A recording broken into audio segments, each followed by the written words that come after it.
MRC qui avait au moins des conseillers municipaux et un député n'a plus rien du tout. Deuxième chose, il fait des rodomontades accompagné de ses lieutenants sur la nullité du mandat impératif. Comment le MRC a des élus et on découvre qu'on peut avoir des élus sans s'être présenté aux élections. Dans une logique qui est une logique de pure tricherie substantielle. Parce que la démocratie représentative, son épreuve fondamentale, c'est l'élection. On ne peut pas être dans un système de démocratie représentative, on ne va pas à l'élection et on veut se prévaloir d'élus qu'on n'a pas pu avoir. Il rentre dans la logique de la bayam-salamisation des mandats, mais qui n'a même pas pu respecter jusqu'au bout. Au final, il abandonne le MRC et il rejoint un autre groupe politique. Donc, il tue le MRC. Maurice Kamto a tué le MRC et je vous avais dit que c'est la logique de l'égocentrisme. Et ça s'est exprimé dans sa conférence de presse quand il dit, avec un cynisme abouti, que les affaires du MRC ne l'intéressent plus. Après avoir conduit des gens dans une démarche politique erratique et hasardeuse, dont certains sont aujourd'hui encore victimes, il a l'indécence de dire que les affaires du MRC ne l'intéressent plus. Je finis donc avec le meilleur. Voilà donc un leader politique qui nous dit qu'il a démissionné de ses fonctions de président du MRC le 25 juin 2025. Qui nous dit qu'il est devenu membre du Manidem le 27 juin 2025. Le président du Manidem s'exprimant sur une radio le 17 juillet 2025 dit « J'espère que M. Kamto sait qu'il doit démissionner de ses fonctions de président du MRC. » Comment peut-il se faire que le 17 juillet 2025, M. Anissé Ekane ne sache pas que M. Maurice Kamto fait déjà partie du Manidem, alors qu'ils nous disent que M. Kamto est devenu membre du Manidem le 27 juin. Ce n'est pas sérieux. C'est la marque d'une politique essentiellement conduite par la roublardise. Très bien. Merci. Nous allons aller au téléphone dans l'espoir que nous avons déjà le professeur Abao Yono qui est au bout du fil. Professeur Abao Yono, bonjour. Oui, bonjour, papa. Professeur Abao Yono, vous êtes juriste, enseignant d'université. Nous parlons de la candidature de Maurice Kamto avec le Manidem. Certains pensent que le professeur Kamto fait montre du génie en politique. Au moment, certains estiment que Maurice Kamto a tout simplement tué le MRC. Quelle est la lecture du professeur Abao Yono? Déjà, il faudrait faire observer que ceux qui proclament l'image du professeur Kamto doivent en assumer la responsabilité. Je dirais tout simplement que l'histoire est nécessaire à qui veut comprendre le présent. J'espère que vous me suivez. Oui. Alors, il me souvient qu'à la suite d'une vidéo devenue virale sur les réseaux sociaux, que l'on a pu pouvoir utiliser contre le professeur Kamto, qui disait en substance que je suis pleinement conscient de ce que, sous l'empire de la loi électorale, le MRC ne peut pas procéder à une investiture directe. Les détracteurs du MRC et du professeur Kamto lui ont suggéré d'explorer d'autres voies. Le pouvoir s'en est pris à faire droit et il faudrait préciser que ce n'est pas le professeur Kamto, le MRC, l'entité que l'on proclame, qui ont plongé le Cameroun dans le désastre. C'est le RDPC. Il ne faudrait pas se tromper de combat. Alors, c'est donc sur la base de cette déclaration que sur un plateau de télévision, j'avais attiré l'attention de mon frère Ilindi Loba, ici présent, en langue douala, et en lui disant précisément que nous sommes des frères et que je souhaite qu'il m'écoute attentivement. Parce qu'il y a le grand frère de la loi qui est la Constitution. C'était donc pour la première fois que je convoquais sur un plateau de télévision l'article 15 de la Constitution qui permettait, à travers la qualification constitutionnelle du mandat impératif, qui est nul, précisément,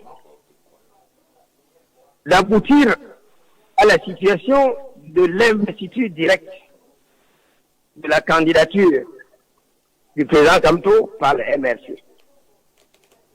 Et je peux me réjouir de ce que, ayant élevé le débat à l'échelle constitutionnelle des Camerounais, et Limbi Lobé en premier lieu, c'est un peu départi de la Bible et a commencé à lire la Constitution. Nous sommes dans un pays parfait Haïti, où la Constitution est un chiffon de papier. Pendant que l'article 50 alinéa 2 de la Constitution dispose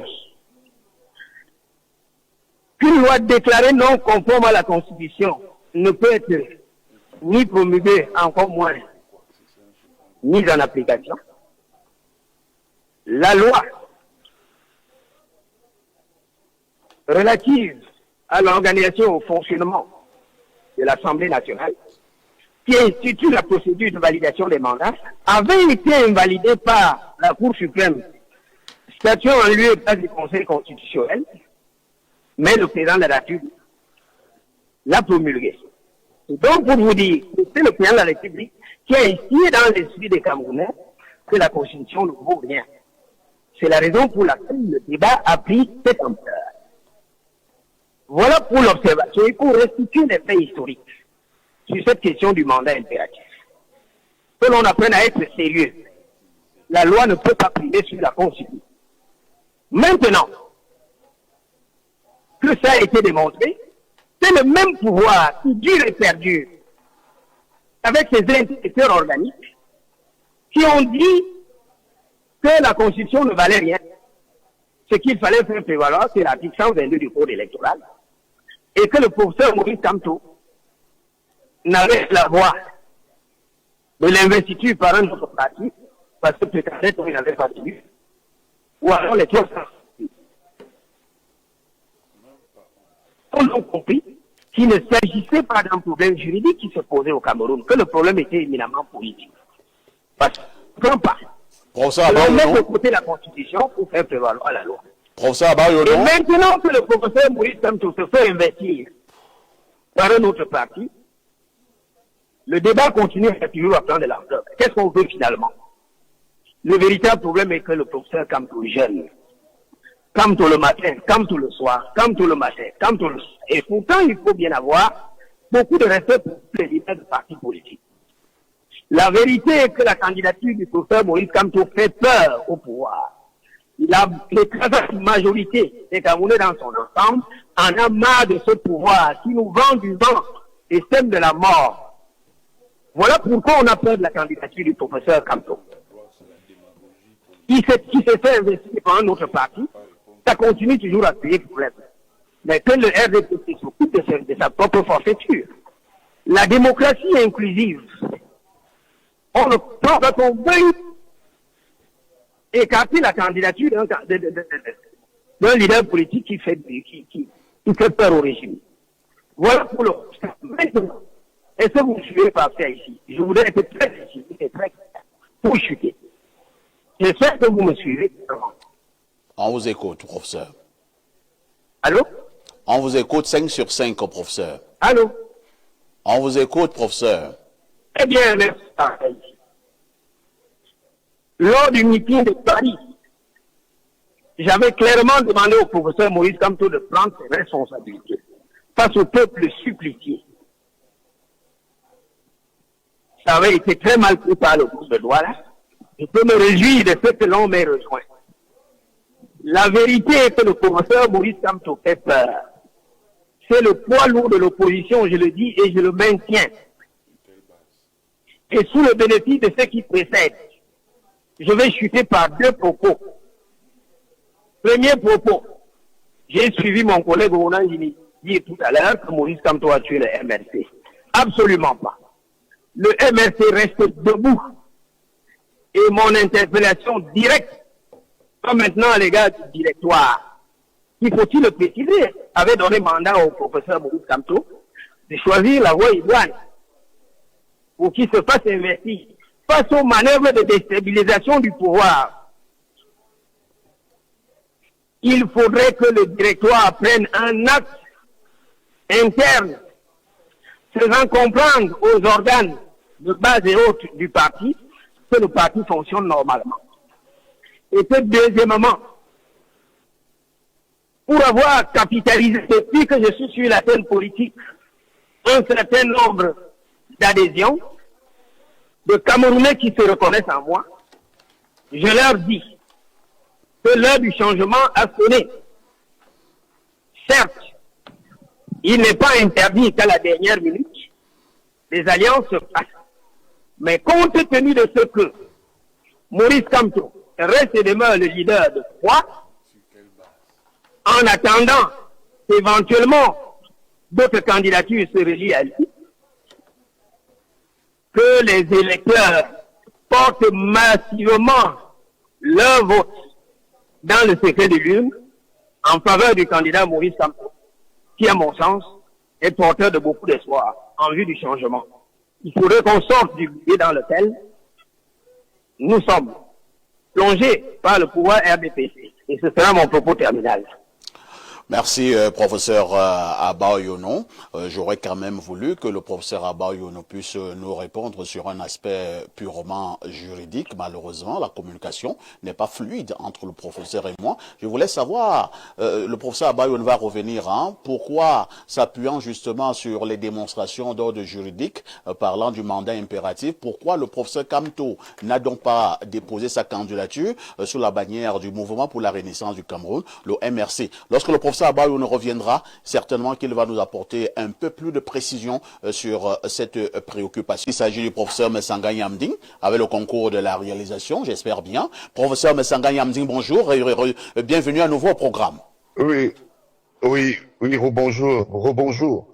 Alors, professeur Messanga Nyamding, un grand débat a été mené au Cameroun sur le fameux mandat impératif où nous avons suivi le professeur Kamto et plusieurs de ses affidés démontrer que le MRC avait des élus. Alors, comment comprendre finalement que le professeur Kamto abandonne le MRC, ne s'appuyant plus sur ces concepts juridiques pour aller maintenant s'allier les services du Manidem? C'est une position politique.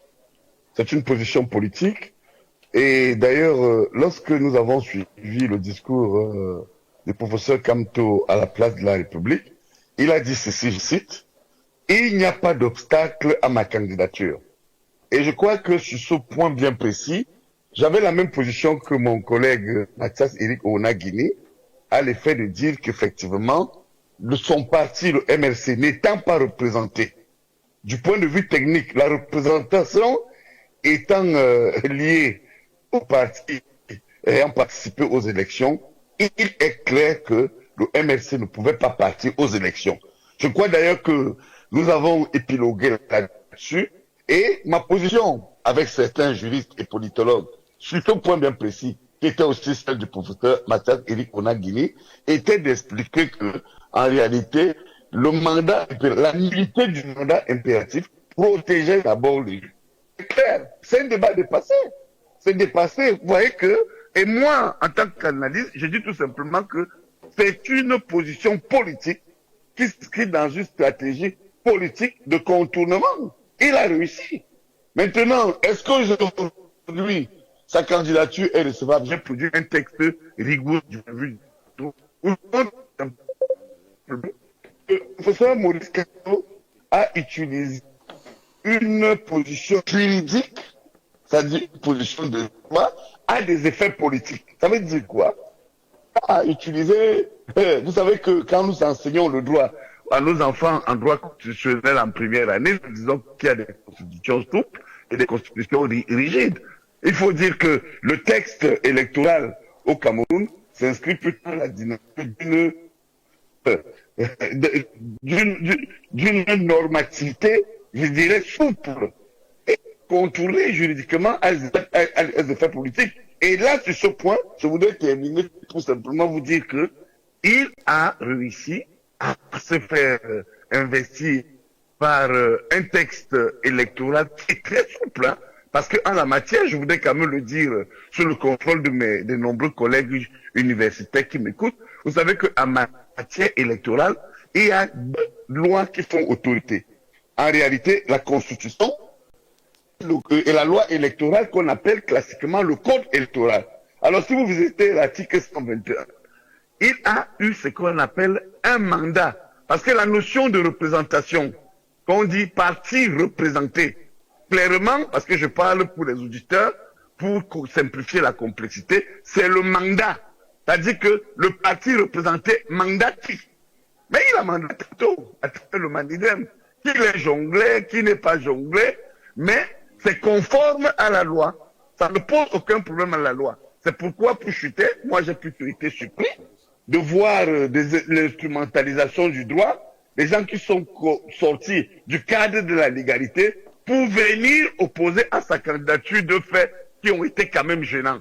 Premier fait, c'est au niveau de la légalisation de sa signature.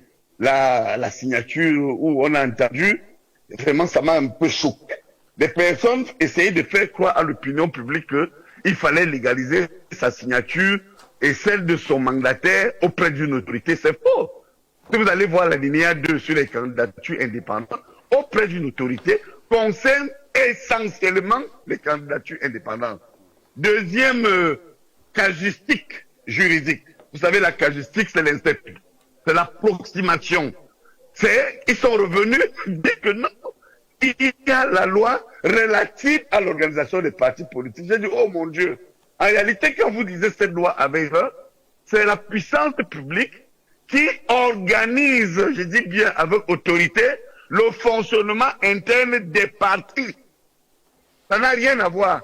Quand vous allez donc chercher dans le code électoral, une fois que vous avez obtenu le mandat d'un parti représenté, je crois qu'en dehors des autres éléments, parce que je dis sur ce point bien précis, en dehors des autres éléments, et la caution et autres, je crois que les pièces les plus difficiles, c'est le mandat et la caution.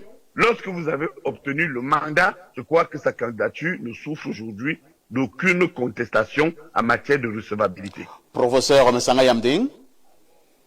Oui. Est-ce que la candidature de Maurice Kamto pour l'élection 2025 gêne le régime en place? Bon, alors moi, je crois qu'on en fait trop sur ce point-là. J'ai échangé avec beaucoup de juristes. Si vous savez, ici, je suis en mission académique, hein, entre autres. Je suis pas venu me balader. J'ai rencontré de nombreux professeurs de renom des constitutionnalistes et autres. Moi, je crois que ils en font trop, de toute façon, pour moi, avec cette candidature de M. Kamto. Vous savez que lorsque vous commencez par trop persécuter ou donner l'impression que on a développé, du moins certains, et ça je l'assume, ont développé une kamtophobie. Je dis bien une kamtophobie inacceptable. Regardez lorsqu'il rentre de France. Et la messe, je ne suis pas proche du MRC et je ne suis pas proche de M. Kamto. Mais vous savez, nous autres biaïstes, avons été toujours intègres. Ça nous dit de la subjectivité. Lorsque j'ai vu, je me souviens, le retour militarisé de Maurice Kamto à Paris, j'ai dit, oh là là, oh mon Dieu, une fois de plus, ils sont en train de faire la publicité de ce professeur. Je crois quelque part qu'on va laisser M. Kamto se déployer, comme ils sont d'ailleurs en train de faire. Puis encore, j'ai lu et relu, c'est sur le Facebook d'un ministre que je ne voudrais pas citer par exemple, et Anis et Canet de bandits, et de quelqu'un qui s'accroche à l'argent. Donc je crois que de tels comportements, je dirais, orduriers, qui n'ont pas du tout un seul pays que Paul Biya, mon maître politique, a voulu voir debout et respectueux, on peut quand même déplorer qu'on arrive jusqu'à. L'enjeu, en tout cas aujourd'hui, c'est l'élection présidentielle. C'est une élection de mon humble avis, qui sera très difficile, beaucoup plus difficile que certains en pensent. Merci, professeur Messanga Yamdink. J'insiste que vous êtes à partir de Paris. On pourra probablement vous reprendre avant la fin de ce programme. À tout à l'heure.